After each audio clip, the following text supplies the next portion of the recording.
sa ating lahat. Ako po si Emanuelo Alejandre. Ito po ang aking daily devotion para sa ngayong October 11. And for today, we are going to talk about how the Spirit guides the steps of believers.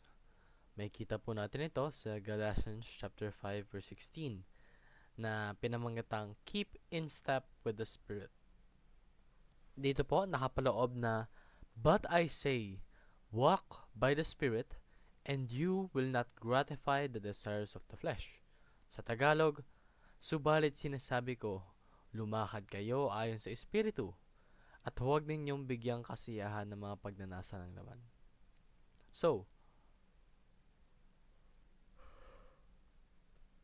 bilang mga anak daw po ng Panginoon, God's children walk by the Spirit.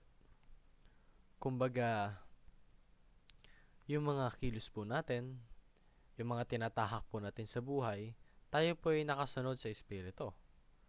And God's children do not gratify the flesh.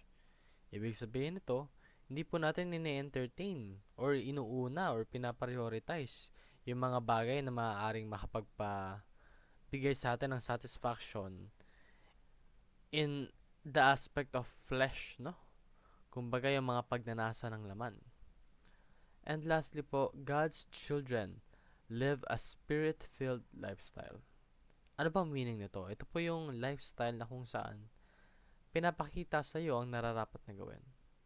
Lifestyle na kung saan merong nagagabay sa iyo na napaka-giting.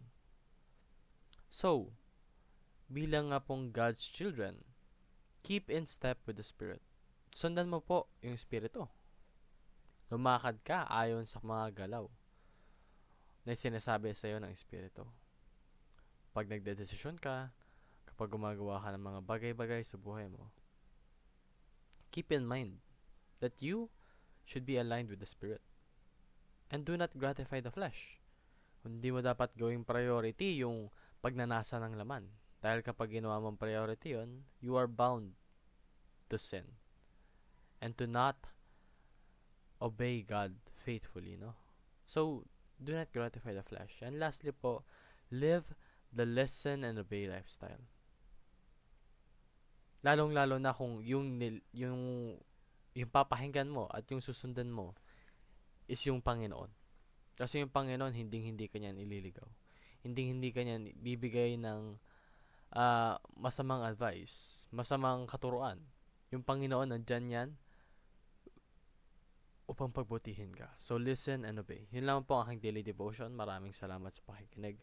Pagpalain po tayong lahat and let us all give glory to God.